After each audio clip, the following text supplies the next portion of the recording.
Bismillahirrahmanirrahim. Assalamualaikum warahmatullahi wabarakatuh. Apa khabar semua murid-murid darjah 6 Sayyidina Abbas? Ustaz doakan semua murid-murid Ustaz pada hari ini diberi kesihatan yang baik oleh Allah Subhanahu wa taala, insya-Allah. Baik murid-murid, pada minggu ini kita telah pun berada di minggu yang kelima untuk kelas PDPR kita, dan hari ini insya-Allah kita akan sama-sama mempelajari ataupun sama-sama kita mengulang kaji subjek tauhid. Okey? Jadi ustaz minta semua murid-murid keluarkan buku teks tauhid, darjah 6, dan ustaz minta semua murid buka buku teks tauhid di muka surat yang kelima. Okey, dan hari ini insya-Allah kita akan sambung pelajaran 2 minggu lepas, iaitu masih dalam tajuk sam'iyat. Baik murid-murid, ustaz minta semua lihat buku teks masing-masing, dan insya-Allah kita akan sama-sama hari ini mempelajari dalil sam'iyat. Okey? 2 minggu lepas kita telah mempelajari contoh-contoh perkara sam'iyat, tetapi bukan secara detail. Okey, insya-Allah di muka surat yang ke-6 nanti kita akan belajar secara detail perkara sam'iyat dan juga penerangannya. Kalau minggu yang lalu kita telah pun mempelajari contoh-contoh perkara sam'iyat, pengertian sam'iyat dan hukum bagi orang yang tidak mempercayai perkara-perkara sam'iyat. Apa hukumnya? Masih ingat? Orang yang tidak mempercayai perkara sam'iyat dihukumkan sebagai kafir. Sekali lagi ustaz ulang, orang yang tidak mempercayai, orang yang tidak mempercayai perkara sam'iyat dihukum sebagai kafir. Apa itu perkara sam'iyat? Perkara yang kita tidak nampak di depan mata, yang kita tak boleh lihat di depan mata, tetapi macam mana kita nak ketahuinya adalah melalui Al-Quran dan As-Sunnah. Hari ini insya-Allah kita akan mempelajari dalil sam'iyat. Dalil dia terbahagi kepada 2 bahagian, iaitu dalil akli. Apa maksud dalil akli? Dalil akli ialah dalil yang kita gunakan akal, fikiran yang waras untuk mengetahui sesuatu perkara. Tetapi dalil yang kita akan belajar pada hari ini iaitu dipanggil dalil nakli. Apa maksud dalil nakli? Dalil nakli ialah dalil ataupun bukti sesuatu perkara, tetapi bukti itu kita dapat lihat dari mana? Melalui Al-Quran. Baik, dalil sam'iyat di muka surat yang kelima yang akan kita pelajari pada hari ini ialah dalil sam'iyat, iaitu dalil nakli. Dalil nakli. Apakah dalil nakli? Dalil melalui Al-Quran. Okey? Baik. Dalil sam'iyat. Kita dah belajar contoh-contoh sam'iyat, pengertian sam'iyat dan hukum orang yang tidak mempercayai sam'iyat. Okey, hari ini jom kita baca sama-sama di muka surat 6, Tauhid darjah 6. Minta maaf, di muka surat 5, buku teks muka surat 5, Tauhid darjah 6, iaitu dalil sam'iyat di dalam surah Al-Baqarah. Mari kita baca sama-sama. A'udzubillahi minasyaitonirrajim. Bismillahirrahmanirrahim. Alladzina yu'minuna bil ghaibi wa yuqimunas salata wa mimma razaqnahum yunfiqun. Dalil ini ialah dalil dari surah Al-Baqarah. Surah Al-Baqarah ayat yang ketiga. Apa maksudnya? Mari kita baca sama-sama. Maksudnya iaitu orang-orang yang beriman kepada perkara-perkara yang ghaib. Perkara ghaib ni lah yang dipanggil perkara sam'iyat, yang kita tak nampak depan mata. tapi kita dapat mengetahuinya melalui Al-Quran dan As-Sunnah. Ini ada satu contoh lah. Di dalam buku teks, muka surat 5, inilah diceritakan perkara gaib dalam surah Al-Baqarah ayat yang ketiga. Dan mendirikan ataupun mengerjakan solat serta membelanjakan ataupun mendermakan sebahagian dari rezeki yang kami berikan kepada mereka.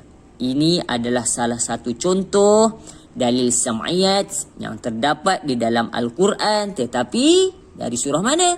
Surah Al-Baqarah ayat yang ketiga.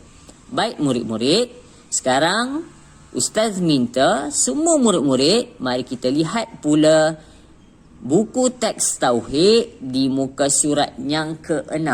Baik murid-murid, sekarang mari kita lihat di dalam buku teks muka surat yang ke-6, iaitu perkara-perkara sam'iyat. Perkara sam'iyat yang akan kita pelajari pada hari ini secara detail, secara lebih mendalam, iaitu yang pertama pahala dan juga yang kedua dosa. Okey, yang pertama pahala dan juga yang kedua dosa. Dan contoh-contoh perkara sam'iyat yang lain akan kita pelajari di kelas-kelas yang akan datang. Sekarang mari kita lihat di muka surat yang ke-6 perkara sam'iyat yang pertama, iaitu pahala. Okey, pahala. Jom kita baca sama-sama apakah pengertian pahala. Pahala ialah balasan baik bagi seseorang yang melakukan perkara-perkara ketaatan dan meninggalkan perkara-perkara kejahatan yang diharamkan oleh syarak. Pahala ini ialah perkara yang baik yang dilakukan oleh seseorang tu. Kalau dia buat baik, maka dia akan mendapat pahala. Okey, dia kata tadi pahala ini ialah balasan bagi orang yang melakukan perkara ketaatan. Contohnya sembahyang, bayar zakat, baca Al-Quran dan sebagainya. Perkara-perkara yang baik lah. Apabila seorang itu melakukan perkara yang baik, maka dia akan mendapat pahala. Dan pahala ini diberikan kepada orang yang meninggalkan perkara-perkara jahat. Contohnya dia tengok sesuatu benda tu, dalam hati rasa nak, kalau aku ambil lah, sedangkan benda tu bukan hak dia, tetapi dia tahan diri dia daripada mengambil yang bukan hak dia.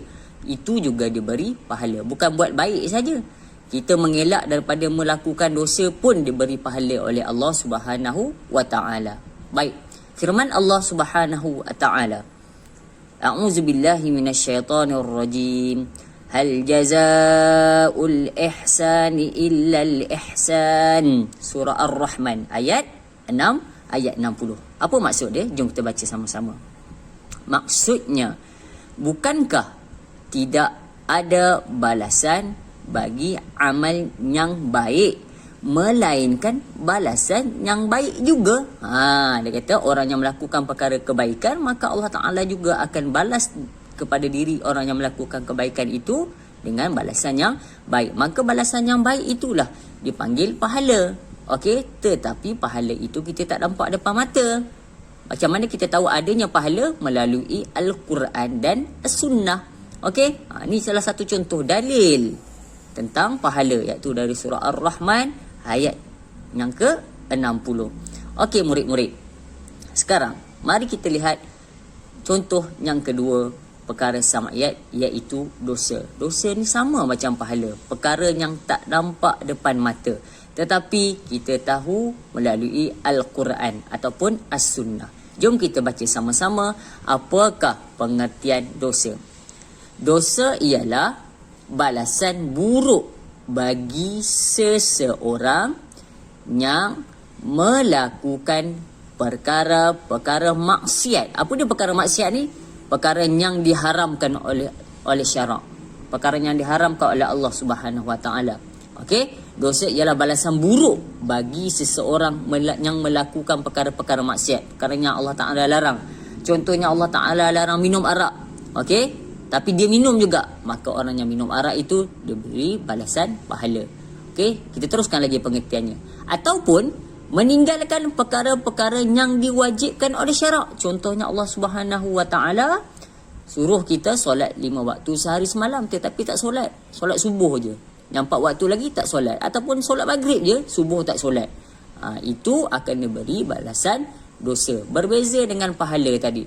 Pahala tadi diberikan kepada orang yang melakukan kebaikan, dan dosa pula diberikan kepada orang yang melakukan kejahatan ataupun perkara-perkara maksiat. Apa dia perkara maksiat? Perkara yang dilarang oleh Allah Subhanahu wa taala. Okey, sama macam pahala, dua-dua tak nampak. Pahala kita tak nampak, dosa pun kita tak nampak. Tetapi macam mana kita tahu adanya pahala dan dosa? Kalau dosa tadi melalui dalil Al-Quran, iaitu dari surah Asy-Syura. Kalau pahala melalui dalil Al-Quran dari surah Ar-Rahman ayat 60. Sekarang mari kita lihat dalil untuk dosa di dalam surah Asy-Syura ayat 40. A'udzubillahi minasyaitonirrajim. Wa jazaa'u sayyi'atin sayyi'atun mithluha. Surah Asy-Syura ayat 40. Apa maksudnya? Dan jika kamu hendak membalas, maka balasan sesuatu kejahatan ialah kejahatan yang bersamaan dengannya. Jika seseorang itu, kata Allah, melakukan sesuatu dosa ataupun kejahatan, maka Allah Ta'ala juga akan balas kepada orang yang melakukan kejahatan itu dengan kejahatan ataupun dengan dosa. Dia buat perkara buruk, maka Allah Ta'ala bagi balasan buruk kepada orang yang melakukan perkara buruk tersebut. Jadi untuk hari ini kita telah pun mempelajari dua contoh perkara sam'iyat, iaitu pahala dan juga dosa. Dan kedua-dua ini ada dalil Al-Quran. Kalau pahala, dalil Al-Quran daripada surah Ar-Rahman ayat 60, dan dosa pula dalil Al-Quran dari surah Asy-Syura ayat 40. Jadi Ustaz rasa cukup sekadar ini dahulu untuk hari ini. Hari ini kita telah pun mempelajari dalil sam'iyat dari Al-Quran dan juga perkara-perkara sam'iyat daripada juga dari dalil Al-Quran mengenai pahala dan juga dosa. Sekian daripada Ustaz. InsyaAllah kita akan bertemu lagi di dalam kelas yang akan datang. Wabillahi taufiq wal hidayah. Wassalamualaikum warahmatullahi wabarakatuh.